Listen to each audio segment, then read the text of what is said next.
ہر دور کے مصائب اور مشکلات کا حل قرآن میں ہم کو ملتا ہے۔ یہ اللہ کا کرم ہے کہ اللہ تعالیٰ نے ہم کو وہ کتاب عطا کی، ہم کو وہ نبی عطا کیے جس کی امت میں رہنے کی ہم کو سعادت اور شرف عطا کیا۔ یہ صدقہ ہے سرکار عالم صلی اللہ علیہ وسلم کا۔ سالار ملت سلطان صلاح الدین اویسی رحمۃ اللہ علیہ فرماتے تھے، اس روئے زمین پر سب سے زیادہ قیمتی جو کوئی شے ہے تو وہ ملت رسول ہاشمی ہے، اس سے کوئی کھیڑواڑ نہ کرے، یہ بڑی قیمتی امت ہے۔ ہمیشہ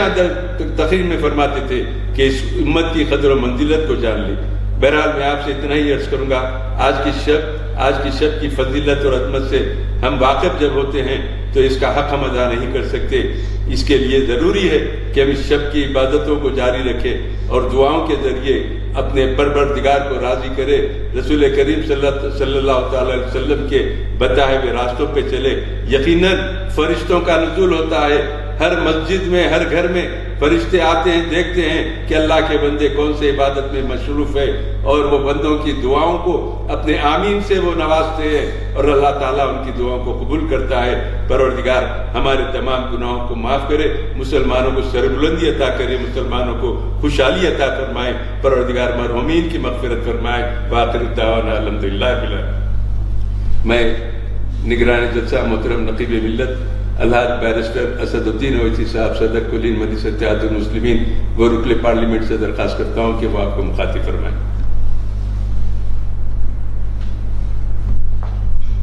اعوذ باللہ من الشیطان الرجیم، بسم اللہ الرحمن الرحیم، السلام علیکم ورحمۃ اللہ وبرکاتہ۔ جناب احمد پاشا قادری صاحب، رکن اسمبلی و معتمد مجلس اتحاد المسلمین، مولانا ظہیر الدین صوفی صاحب، شفیع قادری صاحب، اسد اللہ قادری صاحب، معزز حاضرین اکرام، میری عزتدار ماں اور بہنوں، بزرگان ملت، میرے غیور نوجوان ساتھیوں، مجلس اتحاد المسلمین کی جانب سے جلسہ شب قدر کا آن لائن کے ذریعے انعقاد عمل میں لایا رہا ہے، اور الحمدللہ ابھی آپ نے مجھ سے قبل سیرت افروز خطابات کو سنا۔ شیخ الجامع نظامیہ حضرت مولانا مفتی خلیل احمد صاحب دامن برکاتہ نے اپنا بصیرت افروز خطاب کیا، پھر مولانا ظہیر الدین صوفی صاحب نے، اور بھی مجلس اتحاد المسلمین کے معتبر رکن اسمبلی نے شب قدر کے بارے میں اپنا بیان دیا، اپنا اظہار خیال کیا۔ عزیزان ملت، بزرگان ملت، میری عزتدار ماں اور بہنوں، ہم ماہ رمضان کے آخری عشرے میں ہیں، اور آخری عشرے کی 5 طاق راتوں میں سے آج الحمدللہ اللہ نے ہم کو زندہ رکھا، اور ہم آج چوتھی تاخرات میں آپ اور ہم آج شامل ہو چکے ہیں۔ جیسا کہ آپ اور ہم نے پڑھا، علماء دین کی زبانوں سے سنا کہ اللہ سبحانہ و تعالیٰ نے رمضان کے ماہ مبارک میں قرآن شریف کو نازل کیا، اور حدیث شریف میں آیا کہ اللہ کے رسول صلی اللہ علیہ وسلم نے فرمایا کہ رمضان کے آخری عشرے کی تاخراتوں میں شب قدر کو تلاش کیا جائے۔ امام زہری فرماتے ہیں کہ علامہ قرطبی رحمۃ اللہ علیہ نے یہ تحریر فرمایا کہ اس کو شب قدر اس لیے کہتے ہیں کہ اللہ تعالیٰ نے اس میں ایک بڑی قدر و منزلت والی کتاب کو ایک بہت ہی بڑے قدر و منزلت والے رسول پر اور ایک بڑی قدر و منزلت والی امت کے لیے نازل فرمایا، اسی لیے اس کو شب قدر کہتے ہیں۔ اور اللہ کا شکر ہے کہ اس نے ہمیں یہ رات عطا کی ہے، جس کے تعلق سے بھی علماء دین نے ہم کو سمجھایا کہ یہ 1000 مہینوں سے افضل ہے۔ ابھی مفتی خلیل احمد صاحب نے یہ کہا کہ 1000 مہینوں سے افضل کا مطلب یہ ہے کہ کہ 83 برس 4 مہینے، یعنی جو آج کی رات رمضان مبارک کی 34 تاخرات کو عبادت کرتا ہے اور اس کو شب قدر مل جاتی ہے تو اس کو 83 برس 4 ماہ کی عبادت کا اجر اس کو ملتا ہے۔ اور رسول اللہ صلی اللہ علیہ وسلم کی حدیث بھی شیخ الجامع نظامیہ مفتی خلیل احمد صاحب نے ہمارے سامنے بیان کیا کہ جب اللہ کے رسول صلی اللہ علیہ وسلم کو اپنی امت کی عمریں دکھائی گئی تو اللہ کے رسول صلی اللہ علیہ وسلم رنجیدہ ہو گئے، تو اللہ سبحانہ و تعالیٰ نے اپنے حبیب کے دل کو رنجیدہ پایا، اس لیے کہ اللہ کے رسول صلی اللہ علیہ وسلم اس بات کے فکر مند تھے کہ میری امت کی عمر کم ہے اور اتنے زیادہ نیک اعمال وہ کیسے کر پائیں گے، تو اللہ سبحانہ و تعالیٰ نے اپنے حبیب محمد مصطفیٰ صلی اللہ علیہ وسلم کے دل کو رنجیدہ پایا اور سورہ قدر کو نازل کیا۔ اور اسی لیے رسول اللہ صلی اللہ علیہ وسلم نے حضرت انس رضی اللہ تعالیٰ عنہ روایت فرماتے ہیں کہ رحمت للعالمین صلی اللہ علیہ وسلم نے ارشاد فرمایا کہ شب قدر اللہ سبحانہ و تعالیٰ نے صرف میری امت کو عطا کی ہے، اللہ نے کسی انبیاء اور رسول کی امت کو شب قدر عطا نہیں کی۔ اور اس رات شب قدر کے سلسلے میں، اس رات کے سلسلے میں علماء دین نے، محدثین نے، مفسرین نے لکھا کہ آج کی رات اللہ کے حکم سے حضرت جبرائیل علیہ السلام فرشتوں کی فوج کے ساتھ زمین پر اس طرح آتے ہیں کہ پوری زمین تنگ ہو جاتی ہے، پوری زمین تنگ ہو جاتی ہے۔ مجاہد لکھتے ہیں کہ رسول اللہ صلی اللہ علیہ وسلم نے فرمایا کہ بنی اسرائیل میں ایک شخص تھا جس نے 1000 سال اپنے جسم پر اسلحہ باندھ کے رکھا۔ اللہ کے رسول صلی اللہ علیہ وسلم نے جب یہ سنا تو اللہ سبحانہ و تعالیٰ نے فوراً اللہ سبحانہ و تعالیٰ نے سورہ قدر کو نازل کیا۔ وہیں پر یہ بھی آیا کہ اللہ کے رسول صلی اللہ علیہ وسلم نے فرمایا کہ بنی اسرائیل میں ایسے 4 لوگ تھے جنہوں نے 80 سال اللہ کی عبادت کی اور پلک کے مقدار بھی اللہ کی نافرمانی نہیں کی۔ صحابہ اکرام تعجب میں تھے، تو اللہ کے رسول صلی اللہ علیہ وسلم نے فرمایا کہ وہ 4 لوگ جو 80 سال اللہ کی عبادت کیے، اس میں حضرت زکریہ علیہ السلام، حضرت یوشع بن نوح علیہ السلام، حضرت حزقیل علیہ السلام تھے۔ تو فوراً اللہ سبحانہ و تعالیٰ نے اللہ کے رسول صلی اللہ علیہ وسلم کے پاس حضرت جبرائیل کو بھیجا اور وہی نازل کی کہ اللہ اس سے بڑھ کر آپ کے لیے، آپ کی دلجوئی کے لیے اللہ سبحانہ و تعالیٰ سورہ قدر کو نازل کرتا ہے۔ صحابہ کرام تعجب کیے، اس کے بعد اللہ کے رسول صلی اللہ علیہ وسلم اور صحابہ کرام خوش ہوئے۔ حدیث شریف میں آیا کہ حضرت ابو ہریرہ رضی اللہ تعالیٰ عنہ سے روایت ہے کہ اللہ کے رسول صلی اللہ علیہ وسلم نے فرمایا کہ جس نے شب قدر کے دن، شب قدر کی رات پورے اخلاص اور پورے احترام اور پورے انکساری کے ساتھ پورے اللہ کے خوف خدا کو ملوز رکھتے ہوئے توبہ اور استغفار کیا تو اللہ سبحانہ و تعالیٰ اس کے تمام پچھلے گناہ معاف کر دے گا۔ میں قوم کے غیرت مند نوجوانوں سے یہ بات کہہ رہا ہوں، خاص طور سے آپ سے مخاطب ہوں کہ ہم اور آپ زندگی کے چھوٹے چھوٹے فائدے کے لیے، چاہے وہ تجارت ہو یا کچھ ہو، رات رات بھر ہم جاگتے ہیں کہ ہم کو اس میں منافع مل جائے گا، ہم کو اس سے فائدہ ہو جائے گا۔ میرے عزیز دوستوں اور بزرگوں، اگر رمضان کے ان تاخراتوں میں اگر ہم پورے خلوص اور اخلاص کے ساتھ ہم اللہ کی عبادت میں آج کی رات جاگتے ہیں، سیل فون کا مطالعہ کرتے ہوئے جاگنا عبادت نہیں ہے۔ سیل فون یا سنیپ چیٹ یا انسٹاگرام یا سوشل میڈیا پر اپنے تصاویر پوسٹ کرنا یہ عبادت نہیں ہے، یہ جاگنا نہیں ہے۔ جاگنے کا مطلب یہ ہے میرے نوجوانوں کہ موٹر سائیکل پر بیٹھ کر یا محلے میں ٹھیٹھی ٹھاٹا کرنا جاگنا عبادت نہیں ہے. جاگنے کا مطلب یہ ہے کہ یہ تاخرات جو ہم کو اللہ کے فضل و کرم سے نبی کریم صلی اللہ علیہ وسلم کے صدقے طفیل میں ملی ہے، اس کو اللہ کی عبادت میں گزاریں، اس کو اللہ کو راضی کرنے میں گزاریں، اپنے گناہوں سے توبہ کرنے میں گزاریں. تو جو خوش قسمت آج کی رات اللہ کی عبادت میں مشغول رہے گا فجر تک، اللہ سبحانہ و تعالی کا اعلان ہے، اللہ کا وعدہ ہے، اور اللہ کا وعدہ سچا ہوتا ہے. نبی کریم صلی اللہ علیہ وسلم کی حدیث ہے، آقا کا فرمان ہے کہ اللہ سبحانہ و تعالیٰ ان کے تمام گناہوں کو معاف کر دیتا ہے. حدیث شریف میں آیا کہ اللہ کے رسول صلی اللہ علیہ وسلم نے ارشاد فرمایا کہ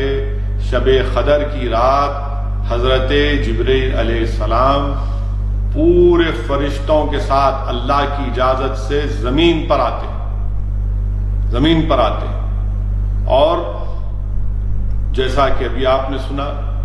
کہ جو کوئی بھی اللہ کی عبادت میں مشغول ہے، چاہے نماز پڑھ رہا ہو، نفل نمازیں پڑھ رہا ہو، یا بیٹھ کر یا کھڑے ہو کر اللہ کا ذکر کر رہا ہو، حضرت جبرائیل علیہ السلام اور تمام ملائکہ اس کی مغفرت کے لیے دعا کرتے ہیں. مفسرین نے اس حدیث شریف کے بارے میں لکھا کہ آخر کیا وجہ ہے کہ اللہ سبحانہ و تعالی اپنے حکم سے، اپنی اجازت سے زمین پر فرشتوں کو کیوں بھیجتا ہے؟ کیا یہ فرشتے ہم گناہ گاروں کے گناہ بھی دیکھ لیں گے؟ تو حدیث شریف میں بلکہ امام رازی لکھتے ہیں اپنی تفسیر میں، امام رازی لکھتے ہیں کہ جو فرشتے لوح محفوظ پر نظر ڈال کر کسی کے اعمال کو دیکھتے ہیں، اس کی عبادتوں کی فہرست کو دیکھتے ہیں، اور جب اس کے گناہوں کے قریب اس کی فہرست طرف جاتے ہیں تو فوراً اللہ سبحانہ و تعالیٰ ان گناہوں پر پردہ ڈال دیتا ہے. تو فرشتے پکار کر کہتے ہیں کہ سبحان ہے وہ ذات جو اپنے بندوں کے عیبوں کو چھپاتا ہے. امام رازی رحمۃ اللہ علیہ لکھتے ہیں کہ فرشتے حضرت جبرائیل علیہ السلام کے ساتھ اللہ کے حکم سے زمین پر نازل ہوتے ہیں، کیونکہ فرشتوں میں ہم سے زیادہ عبادت، ہم سے زیادہ رکوع، انسان سے زیادہ رکوع، انسان سے زیادہ سجدہ، ہر چیز میں ہم سے زیادہ ہے. مگر امام رازی اپنی تفسیر میں لکھتے ہیں کہ اللہ فرشتوں کو یہ دکھانا چاہتا ہے کہ یہ وہ میرے بندے ہیں جو ایک اپنے بھائی کے لیے بھوکا رہ کر اس کو کھانا کھلاتے ہیں. فرشتے یہ دیکھ کر تعجب کرتے ہیں کہ خود بھوکا رہ رہا ہے اور دوسروں کو کھانا کھلا رہا ہے. فرشتے یہ دیکھ کر تعجب کرتے ہیں کہ رات کے اندھیرے میں اٹھ کر کوئی اللہ کے خوف سے اپنی آنکھوں سے آنسو بہا رہا ہے. فرشتے دیکھ کر تعجب کرتے ہیں کہ اللہ کے خوف سے گناہ گار اللہ سے اپنی گناہوں کی بھیک مانگ رہا ہے. تیسرا امام رازی یہ بتاتے ہیں کہ اللہ سبحانہ و تعالیٰ قرآن کریم میں یہ ارشاد فرماتا ہے کہ وہ جو کامیاب بندے، وہ جو نیک بندے جن کو اللہ جنت عطا کرے گا، تو جب جنت میں وہ جائیں گے تو فرشتے ان کو جنت میں آ کر سلام کریں گے، ان کو سلام کریں گے، ان کا استقبال کریں گے. تو اللہ یہ کہہ رہا ہے کہ میرے بندے دنیا میں ہی، جنت تو دور، میں دنیا میں ہی تجھے فرشتے آ کر تجھ کو سلام کریں گے. ایک اور وجہ امام رازی رحمۃ اللہ علیہ لکھتے ہیں کہ اللہ سبحانہ و تعالی اس بارے میں امام رازی لکھتے ہیں کہ جب حضرت جبرائیل علیہ السلام کے ساتھ زمین پر آتے ہیں اور آ کر دعا کرتے ہیں، تو اس وقت اگر کسی بندے کے، حدیث شریف کے الفاظ ہیں کہ اگر کسی بندے کے، کسی مسلمان کے رونگٹے کھڑے ہو جاتے ہیں، کسی کے رونگٹے کھڑے ہو جاتے ہیں اور اللہ کے خوف سے اس کے آنکھ میں آنسو آ جاتے ہیں، تو یہ سمجھیے کہ فرشتوں نے اس مسلمان سے مصافحہ کیا ہے۔ ایک اور وجہ بتائی گئی ہے کہ فرشتے اللہ کے حکم سے جبرائیل علیہ السلام کے ساتھ زمین پر اس لیے آتے ہیں کہ وہ زمین پر آ کر انسان کی سسکیوں کی آواز کو سنتے ہیں کہ اللہ کے خوف سے ایک مسلمان رو رہا ہے، وہ اس کے آنکھ سے اللہ کے خوف سے آنسو بہ رہے ہیں، تو اللہ ان فرشتوں کو مخاطب ہو کر فرماتا ہے کہ دیکھو یہ میرے بندے ہیں، جب میں ان کو بنا رہا تھا تو تم نے کہا تھا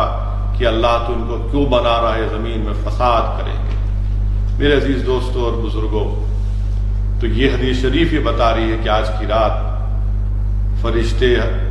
زمین پر اللہ کے حکم سے آتے ہیں جبرائیل علیہ السلام کے ساتھ، اور ان تمام لوگوں کے لیے مغفرت کرتے ہیں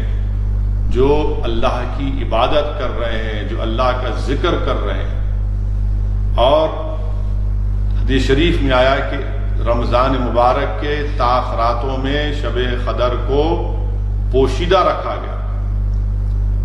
اس کو پوشیدہ رکھنے کے کئی وجوہات بتائی گئی۔ علماء کرام نے، مفسرین نے لکھا کہ اگر اللہ سبحانہ و تعالی یہ بتا دیتا کہ فلاں دن شب قدر ہے اور کوئی گناہ گار ہے اور اس دن اس رات میں گناہ کر دیتا تو وہ شب قدر کے تقدس کو پامال کرے گا اور شب قدر کا مجرم ہو جائے گا۔ اس لیے اللہ سبحانہ و تعالیٰ نے شب قدر کو پوشیدہ رکھا، اور ہم کو حدیث شریف میں رسول اللہ صلی اللہ علیہ وسلم نے فرمایا کہ شب قدر کو رمضان کی تاخراتوں میں تلاش کرو۔ میرے عزیز دوستوں اور بزرگوں، علماء کرام نے، مفسرین نے یہ بھی لکھا کہ پوشیدہ رکھنے میں کئی وجہ ہیں۔ اللہ سبحانہ و تعالیٰ نے اپنے اسم اعظم کو پوشیدہ رکھا، اللہ سبحانہ و تعالیٰ نے جمعے کی اس شب کو پوشیدہ رکھا کہ جس وقت کسی ایک مسلمان کی دعا قبول ہوتی تاکہ وہ ہر جمعے کے ہر وقت میں دعا کرتے رہے۔ اللہ سبحانہ و تعالیٰ نے موت اور قیامت کو پوشیدہ رکھا۔ اللہ سبحانہ و تعالیٰ نے موت اور قیامت کو اس لیے پوشیدہ رکھا کہ ہم زندگی بھر موت کے لیے تیار بھی رہیں اور نیک اعمال کرتے رہیں تاکہ قیامت کے اس ہولناکیوں سے بچ سکیں۔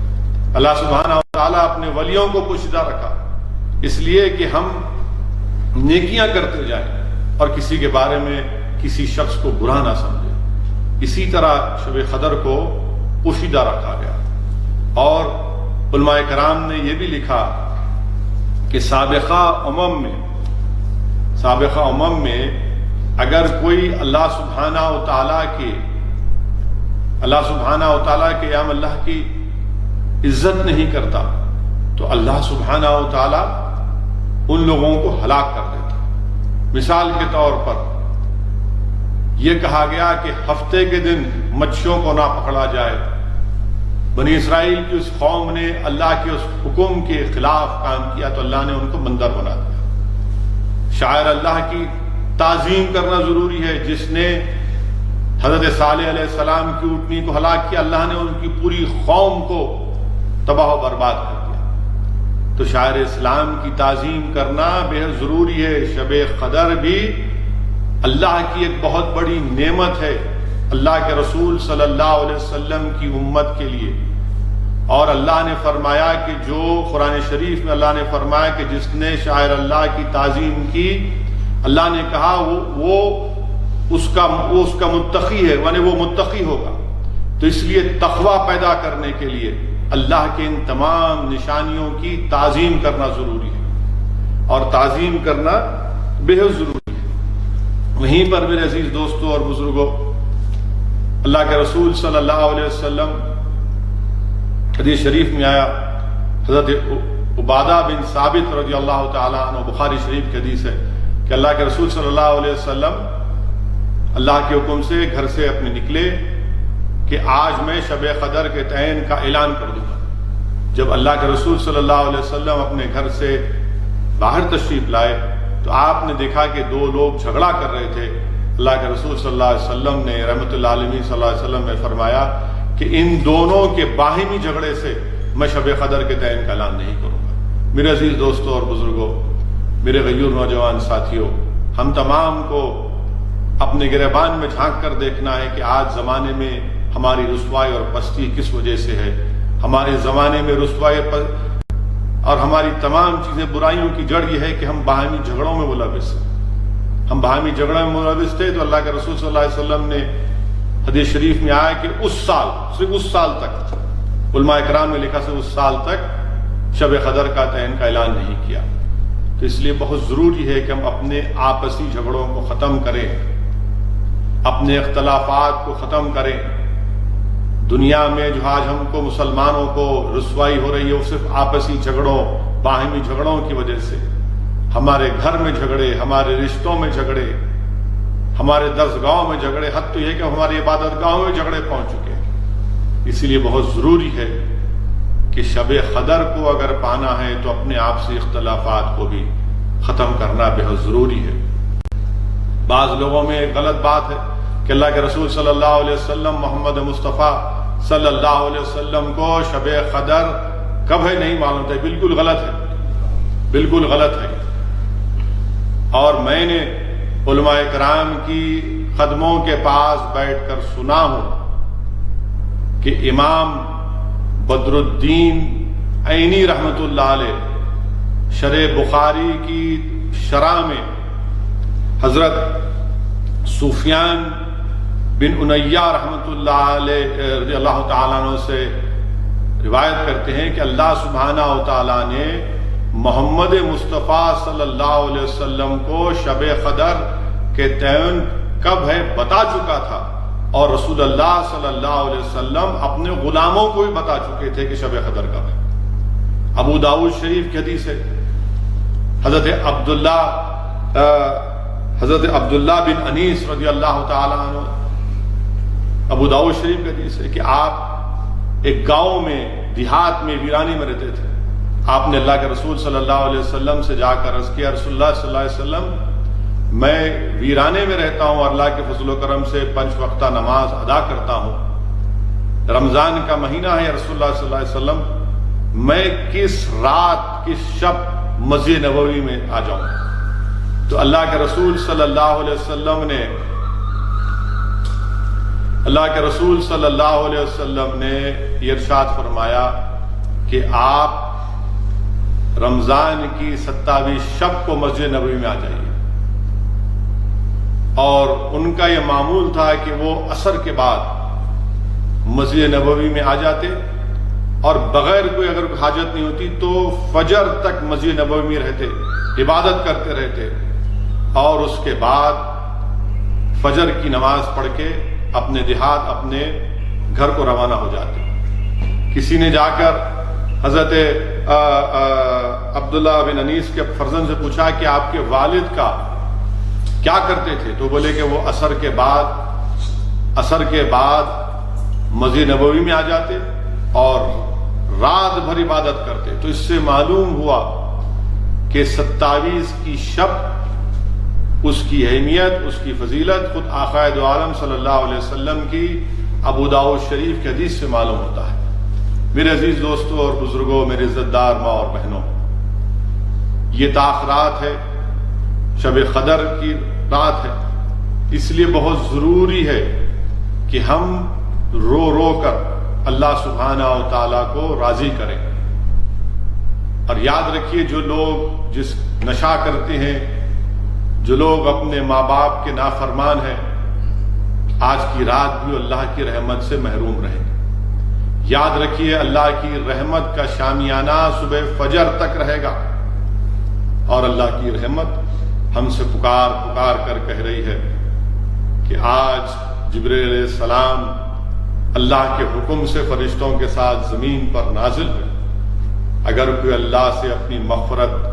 اللہ سے اگر کوئی اپنی توبہ، اپنے گناہوں کی توبہ کرتا ہے تو اللہ سبحانہ و تعالیٰ اس کے گناہوں کو معاف فرمانے والا ہے۔ مجھے یہاں پر علامہ قرطبی رحمۃ اللہ علیہ سورہ نجم کی تفسیر جب اس میں تفسیر میں لکھا، کہتے جبرائیل امین اللہ کے رسول صلی اللہ علیہ وسلم کے پاس آئے، اور آپ نے آ کر دیکھا کہ اللہ کے رسول صلی اللہ علیہ وسلم کے ایک صحابی رو رہے ہیں، زار و خطار رو رہے ہیں۔ تو جبریل نے عرض کیا رسول اللہ صلی اللہ علیہ وسلم ہم انسان کے ہر اعمال کو دیکھتے اور لکھتے ہیں مگر کسی مسلمان کا رونا اللہ کے خوف سے ہم سے دیکھا نہیں جاتا۔ میرے عزیز دوستوں اور بزرگوں، اسی لیے علماء کرام نے لکھا کہ اگر کوئی مسلمان نماز پڑھتا ہے تو میزان عدل و انصاف پر رکھ کر یہ دیکھا جاتا ہے کہ وہ نماز صحیح ادا کی گئی نہیں ادا کی گئی۔ اگر کوئی مسلمان زکوٰۃ دیتا ہے تو میزان عدل و انصاف پر رکھ کر یہ دیکھا جاتا ہے کہ وہ اس کی نیت کیا تھی، کیا وہ حلال دولت تھی، کیا وہ ریاکاری کے لیے زکوٰۃ دے رہا تھا۔ اگر کوئی مسلمان حج ادا کرتا ہے تو یہ میزان عدل و انصاف پر رکھ کر یہ دیکھا جاتا ہے کہ کیا وہ تمام حج کے اراکین کو ادا کیا۔ مگر جہاں پر ایک مسلمان اللہ کے خوف سے روتا ہے،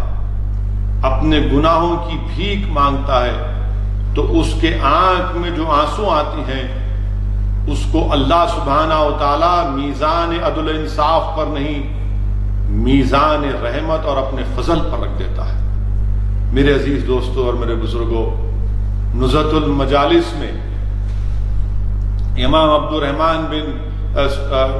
الرحمن حضرت نخیر سے روایت کرتے ہیں کہ جب حشر کے دن، قیامت کے دن اللہ سبحانہ و تعالیٰ اپنی شان کے مطابق ایک شخص کو جہنم میں لے جانے کا حکم دے گا تو اس شخص کی آنکھ کا جو بال ہوگا وہ اللہ سے پکار کر کہے گا، یا اللہ میں نے تیرے حبیب محمد مصطفیٰ صلی اللہ علیہ وسلم کی زبان مبارک سے سنا کہ جس نے اللہ کے خوف سے اپنے آنکھ میں آنسو لائے اس پر جہنم کی آگ حرام ہے۔ وہ آنکھ کا بال اللہ سے عرض کرے گا، یا اللہ اس شخص نے تیرے خوف سے اپنے آنکھ میں آنسو لائے تھے اور وہ ایک آنسو اپنے آنکھوں کے بال میں اللہ وہ لٹک رہا ہے، تو اللہ سبحانہ و تعالیٰ سے عرض کرے گا، تو اللہ سے عرض کرے گا، یا اللہ میں اس کے جسم کا حصہ ضرور ہوں مگر تو مجھے اس سے جدا کر دے، میں جہنم کے آگ میں جانا نہیں چاہتا۔ اللہ سبحانہ و تعالیٰ اس آنکھ کے بال سے کہے گا، تو کیوں اس کی مغفرت کی دعا نہیں کرتا؟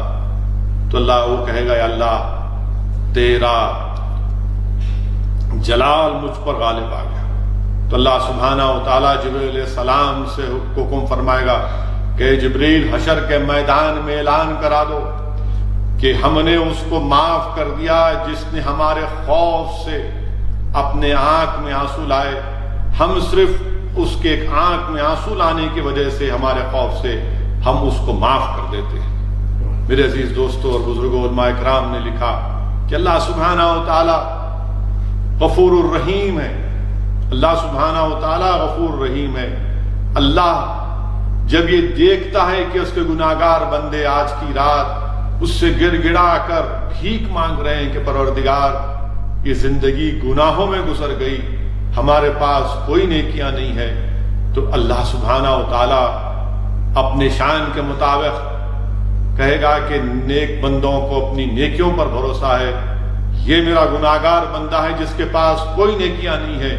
مگر وہ میری رحمت سے مایوس نہیں ہے، اس کے گریبان میں صرف گناہ ہی گناہ ہے مگر وہ مجھ سے بھیک مانگ رہا ہے، مجھ سے توبہ کر رہا ہے، وہ نادم ہو کر میرے خوف سے اپنے آنکھ میں آنسو لا رہا ہے، تو اللہ سبحانہ و تعالیٰ اپنی شان کے مطابق اس کو معاف فرما دیتا ہے۔ میرے عزیز دوستوں اور بزرگوں، امام راضی رحمۃ اللہ علیہ اپنی تفسیر میں یہ بھی لکھتے ہیں کہ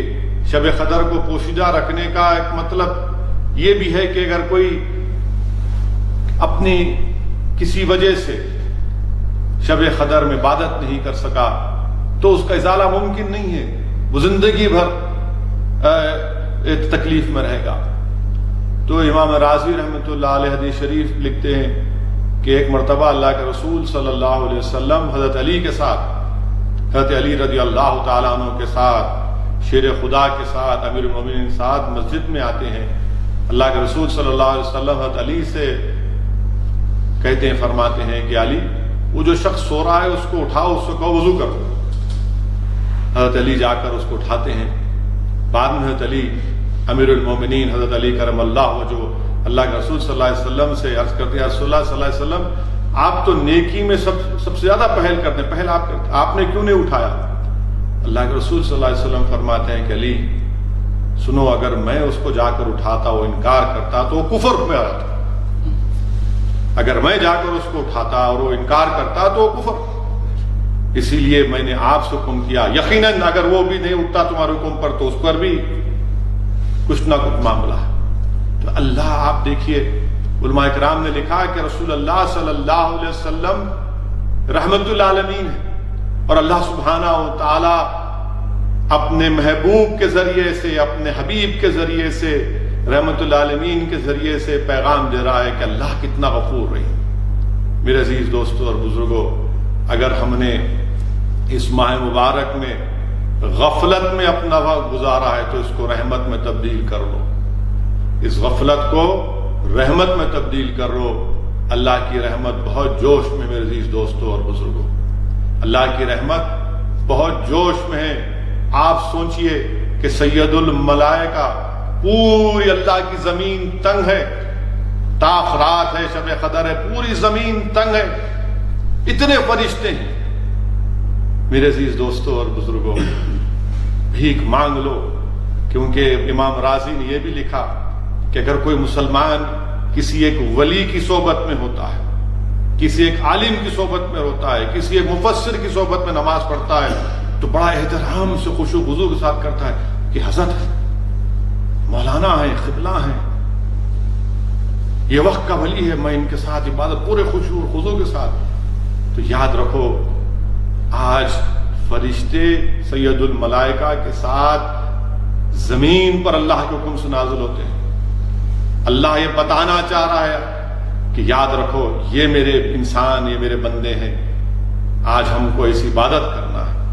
میرے عزیز دوستوں اور بزرگوں، امام راضی یہ بھی لکھتے ہیں رحمۃ اللہ علیہ کہ اللہ سبحانہ و تعالیٰ نے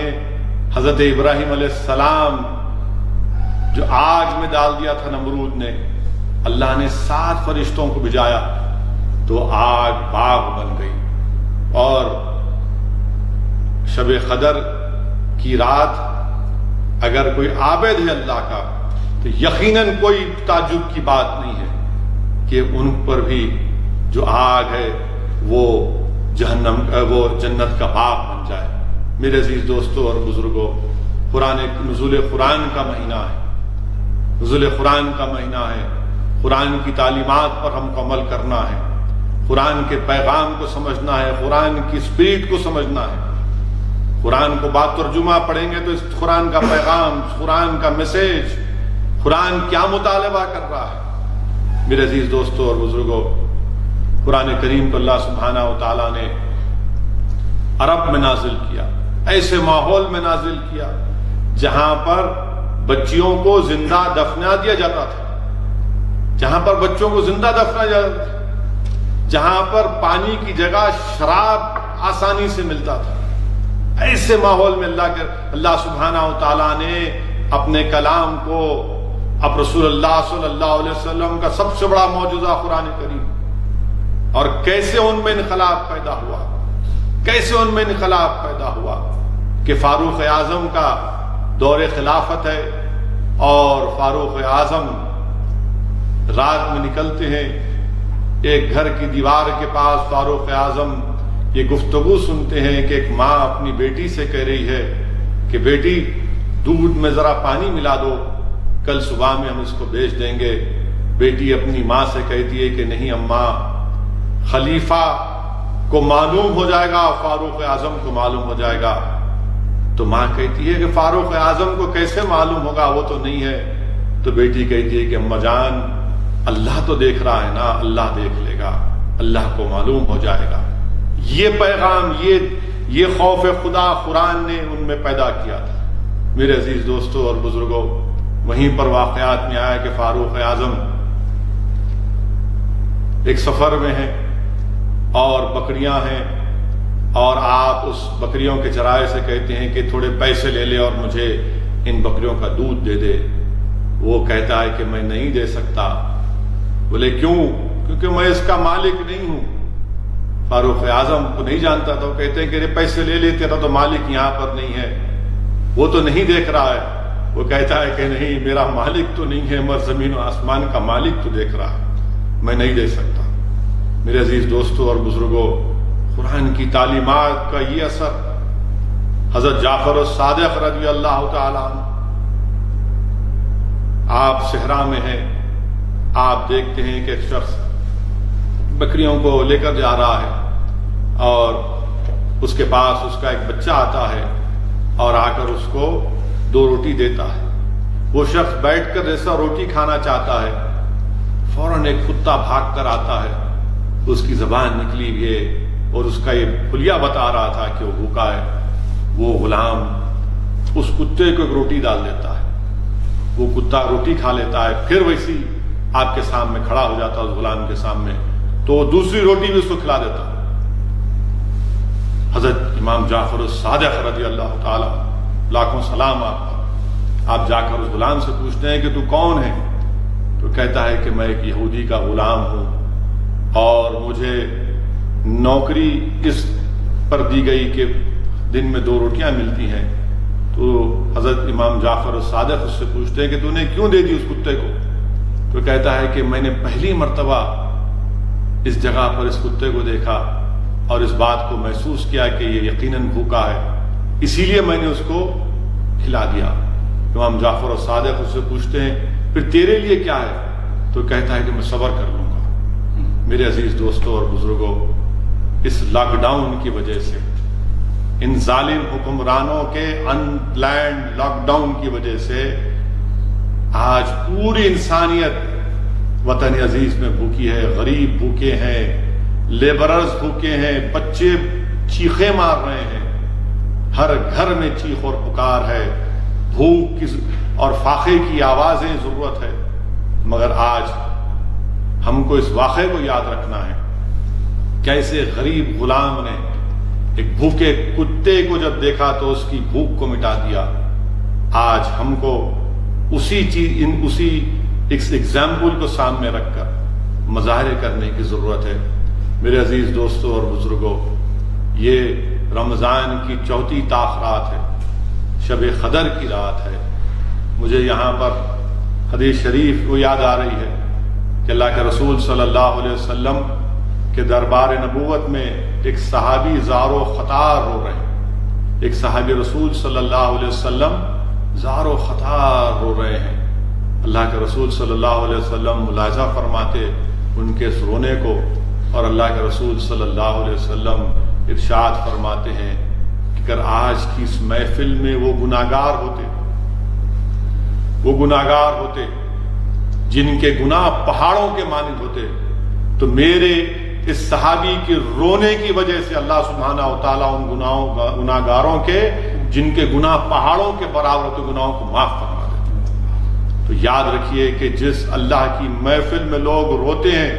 اللہ سبحانہ و تعالیٰ ان رونے والوں کے صدقے میں اس محفل کے تمام لوگوں کے گناہوں کو معاف کر دیتا ہے۔ تو میرے غیرت مند نوجوانوں، آج کی رات اللہ کی رضا کو طلب کرو،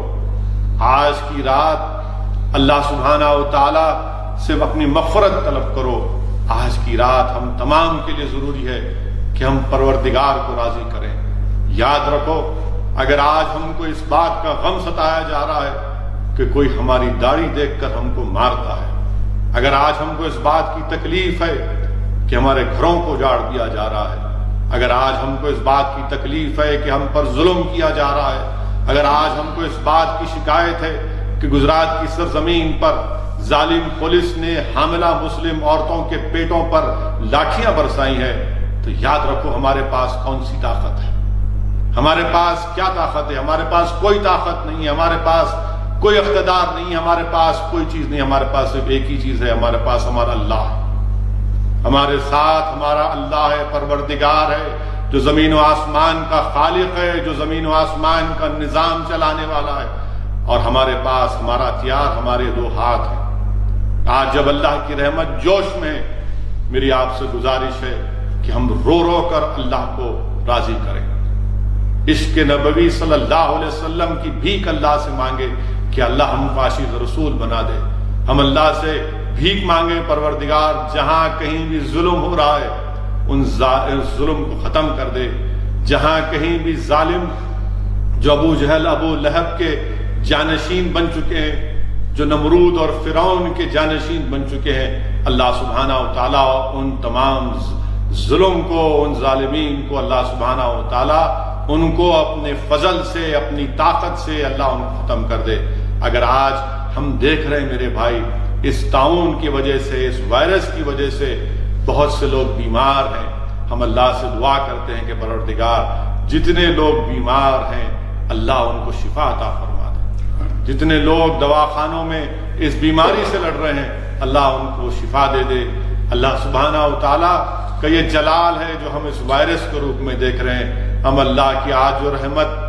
جوش میں ہے، اللہ کا شامیانہ مطلع الفجر تک ہے، ہم اللہ سے بھیک مانگتے ہیں کہ پروردگار آپ کے جلال کو آپ کے جمال میں تبدیل کر دیجئے۔ ہم اللہ سے بھیک مانگتے ہیں کہ آج انسانیت اور خاص طور سے وطن عزیز میں غریب، بھارت کے غریب بھوک کے لیے تڑپ رہے ہیں، اللہ آپ رزاق، ہم کیا کر سکتے؟ اللہ آپ رزاق ہیں، اللہ آپ رزق پہنچا دیجئے، اللہ آپ جو لوگ بھوکے ہیں پروردگار ان کو رزق پہنچا دیجئے، اللہ جو غریب ہیں اللہ ان کی لاج رکھ لیجئے، پروردگار جو دولت مند ہیں ان کو توفیق دیجئے کہ وہ اپنی دولت کا استعمال کریں، ان غریب لوگوں کی مدد کریں۔ یا اللہ یہ دولت، یہ عزت، یہ سب چیز تیری دی ہوئی ہے، ہم اللہ سے بھیک مانگتے ہیں کہ آج کی اس مبارک رات میں اللہ سبحانہ و تعالی ہم تمام کے گناہوں کو معاف فرما دے، اللہ سبحانہ و تعالی ہم تمام کی مغفرت فرما دے، اللہ سبحانہ و تعالی جو بیمار ہیں، جو اس کووڈ وائرس میں امراض میں مبتلا ہے، اللہ تجھے تیرے حبیب کا واسطہ اللہ ان تمام کو شفا عطا فرما دے۔ پروردگار اس وائرس کو اٹھا لے، یا اللہ ہم اس بیماری کو دیکھتے نہیں، ہم اس بیماری کو جانتے نہیں، اللہ تو زمین و آسمان کا خالق ہے، پروردگار آپ کن فیکون فرما دیجیے، اللہ اس وائرس کا خاتمہ ہو جائے گا، اللہ آپ کے خزانے میں کوئی کمی آنے والی نہیں ہے، اللہ آپ اس وائرس کا خاتمہ کر دیجئے، پروردگار آپ کے خزانے میں کوئی کمی آنے والی نہیں، اللہ رسول اللہ صلی اللہ علیہ وسلم کے وسیلے سے اللہ ہم آپ سے بھیک مانگتے ہیں، اللہ آپ غفور الرحیم ہیں، اللہ آپ غفور الرحیم ہیں، اللہ رحم فرما دیجئے، آج کی رات ہم تمام کے گناہوں کو معاف فرما دیجئے، اللہ سبحانہ و تعالیٰ سے ہم بھیک مانگتے ہیں کہ پروردگار آپ کے گھر کو کھول دیجئے، اللہ پروردگار آپ کے گھر کو کھول دیجئے، اللہ ہم اپنے گھروں میں بیٹھ کر حی علی الصلاۃ حی علی الفلاح کی صدائیں سنتے ہیں، پروردگار اللہ ہمارے دل، ہمارا کلیجہ منہ کو آ جاتا ہے، پروردگار اللہ اس وائرس کو اٹھا لے، یا اللہ انسانیت پر رحم فرما دے، اللہ ہم نے گناہ یقیناً کیا ہے، تمہارے گناہوں کو معاف فرما دے، پروردگار پوری انسانیت سے اس وائرس کو اٹھا لے، اللہ اس وطن عزیز میں امن کو قائم کر دے، اللہ زمین و آسمان کے نظام کو آپ چلانے والے ہیں، پروردگار ظالم کے ظلم سے ہم کو چھٹکارا دلا دے، اللہ گھروں کو لوٹا جا رہا ہے، برباد ہو رہے ہیں اللہ گھر کو، اور ہم کو صرف اس لیے ستایا جا رہا ہے رب العالمین کہ ہم تیرے نام بیگاں ہیں، اللہ ہم کو اس لیے ستایا جا رہا ہے کہ ہم تیری توحید کا اقرار کرنے والے ہیں، اللہ ہم کو اس لیے مارا جا رہا ہے کہ ہم تجھے وحدہ لا شریک کہنے والے ہیں، پروردگار ہم پر ظلم اس لیے کیا جا رہا ہے کہ ہم تیرے حبیب محمد مصطفیٰ صلی اللہ علیہ وسلم کے امتی ہیں، اللہ ہم پر ظلم اس لیے کیا جا رہا ہے کہ ہم رحمت العالمین صلی اللہ علیہ وسلم کے نام لیوا ہیں، اللہ ہم کو اس لیے ڈرایا جا رہا ہے کہ ہم تیرے حبیب کے غلاموں کے غلام ہیں، اللہ ہمارے دلوں سے وہن کو نکال دے، پروردگار ہمارے دلوں سے وہن کو نکال دے، اللہ ہمارے دلوں سے وہن کو نکال دے، اللہ ہمارا ڈر ظالموں کے دلوں میں پیدا کر دے، اللہ ہمارا ڈر ظالموں کے دلوں میں پیدا کر دے، حکمرانوں میں پیدا کر دے، پروردگار اپنے فضل و کرم سے آج کی مبارک شب میں اللہ ہمارے گناہوں کو معاف کر دیجئے، یا اللہ یہ جو گناہگار تیرے سامنے آج دامن پھیلائے ہاتھ پھیلائے تجھ سے بھیک مانگ رہے ہیں اللہ، تمام ملائکہ تیری اجازت سے، سید الملائکہ زمین پر ہے اللہ، پروردگار لاز رکھ لے اللہ، ان فرشتوں کے سامنے پروردگار ہماری لاز رکھ لے، ہمارے گناہوں کو معاف فرما دے، ہمارے مصائب اور مشکلات کا خاتمہ کر دے اللہ، غریبوں کو کھانا مہیا کر دے اللہ، زمین آسمانوں سے بارش برسانے والے آپ ہیں پروردگار وہ جو طوفان آیا ہے بنگال میں، اڑیسہ میں اللہ، اس طوفان کو ختم کر دے، اس بچا لے اللہ، اس طوفان کو ختم کر دے اللہ، جو انسانیت اس وائرس کے طوفان میں مبتلا ہے اللہ، اس طوفان سے ہم کو نکال دے اللہ، تیرا کرم ہے کہ تو نے ہم کو زندہ رکھا، ہم کو رمضان عطا کیا اللہ، تیرا کرم ہے کہ تو نے ہم کو روزہ رکھنے کی توفیق عطا فرمائی، یہ اللہ تیرا فضل اور کرم ہے، تو نے تاخراتوں میں ہم کو عبادت کرنے کا موقع عطا فرمایا، پروردگار ہم کو زندہ رکھ، ہم کو صحت سے رکھ، تاکہ ہم تیرے حبیب محمد مصطفیٰ صلی اللہ علیہ وسلم کے غلاموں کے غلام بن کر انسانیت میں امن کو پیدا کر سکیں یا اللہ، اس ہماری لاز رکھ لے، اور آج کی رات جو گناہگار تیرے سامنے سرب و سجود ہیں، بھیک مانگ رہے ہیں اللہ، لاز رکھ لیجئے، ہمارے گناہوں کو معاف فرما دیجئے۔ میری آپ تمام سے گزارش ہے کہ ایک ایک لمحہ آج کی رات کا قیمتی ہے نوجوانوں، تھوڑی دیر کے لیے نوجوانوں میں تم سے التجا کر رہا ہوں کہ فجر تک اپنے سیل فون کو بازو رکھ دو، سیل فون کو اپنے بازو رکھ دو، بند کر دو سیل فون کو، اور تھوڑی دیر کے لیے بیٹھ کر سوچو کہ ہم نے کیا کیا غلطیاں کی ہیں۔ یقیناً اگر ہم سوچنا شروع کریں گے تو جس طرح کمپیوٹر کے اسکرین پر تمام چیزیں آ جاتی ہیں بٹن دبانے سے، انسان کا دل و دماغ اس کے سامنے بتا دے گا کہ ہم نے یہ گناہ کیا تھا، یہ غلطیاں کی تھیں، یہ حقوق العباد کی تمام چیزیں ہمارے سامنے آ جائے گی۔ تو آج ہم کو ضرورت ہے کہ ہم اپنے روٹھے ہوئے پروردگار کو منائیں، اللہ کی رحمت جوش میں ہے، اللہ کی رحمت جوش میں ہے میرے عزیز دوستوں اور بزرگوں، نماز نفل ادا کریں، قرآن کریم پڑھیں، اللہ کا ذکر کریں، درود و سلام کے نذرانے رسول اللہ صلی اللہ علیہ وسلم کی بارگاہ میں پیش کریں، اور اللہ سبحانہ و تعالیٰ یقیناً ہماری دعاؤں کو قبول کرے گا۔ میری آپ سے یہ بھی گزارش ہے کہ جمعے کے دن انشاءاللہ تعالیٰ دوپہر میں 2 بجے جمعۃ الوداع کا جلسہ انشاءاللہ تعالیٰ آن لائن کے ذریعے مجلس اتحاد المسلمین کا ہوگا۔ آپ تمام سے گزارش ہے کہ اگر آپ کو وقت ملا تو آپ ضرور اس جلسے میں بھی آپ آن لائن کے ذریعے اس کو دیکھ سکتے ہیں، اس میں شرکت کر سکتے ہیں۔ میں آپ تمام کا شکر گزار ہوں کہ آپ نے اپنا قیمتی وقت نکال کر آج کے اس جلسے کو آن لائن کے ذریعے سنا۔ میری اللہ سے پھر سے دعا ہے کہ اللہ ہم تمام کو توفیق دے کہ ہم جو سنا اس پر عمل کرنے کی ہم کو توفیق دے۔ وآخر الدعوانا الحمدللہ رب العالمین۔